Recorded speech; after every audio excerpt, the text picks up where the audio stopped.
पवन सिंह का ब्लास्ट गाने का पोस्टर आ रहा है। आज इस गाने का शायद रिकॉर्डिंग है, तो भाई कुर्सी का पेटी बांध कर रखिए और जिसको जितना बजना है बज लो।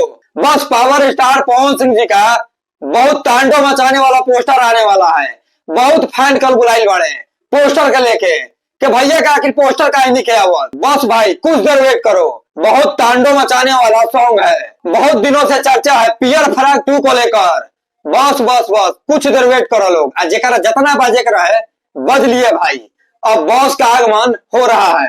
बाकी वीडियो जहां से भी देख रहे हो दबा के शेयर करो। शेयर वेयर करे में कंजूसी मत करो। पवन सिंह का कट्टर फैन हो तो चैनल को सब्सक्राइब करके जाना। बहुत भयंकर रूप ले ली। जब ये पियर फराक 2 आई हूँ सारा जानी के गाना तो पा जाई। जब पियर फराक 1 अतरा तांडव मचा दिलक तो 2 वर्जन आए वाला बा।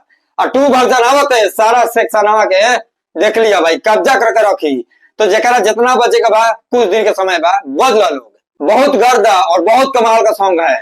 बाकी सॉन्ग को लेकर कहां से लोग वेट कर रहे हैं कमेंट करके बताइएगा। पवन सिंह का गाना आने में बहुत लेट हो गया। बहुत दिनों से भाई हम भी वेट कर रहे हैं। अब वेट नहीं के कल जात, जल्दी से पोस्टर आप लोग आउट कीजिए। पवन सिंह का टीम से रिक्वेस्ट है आप लोग पोस्टर को आउट करिए महाराज। और शूटिंग वूटिंग रिकॉर्डिंग जल्दी कंप्लीट करिए। तो बाकी चलिए मिलते हैं नेक्स्ट वीडियो में। अपना राय कमेंट सेक्शन में दीजिएगा। चैनल पे नए हो तो चैनल को सब्सक्राइब कर लेना। पियर फराक 2 एक दिन में कितना मिलियन क्रॉस होगा जल्दी से कमेंट करके बताइए। कितना मिलियन क्रॉस होगा।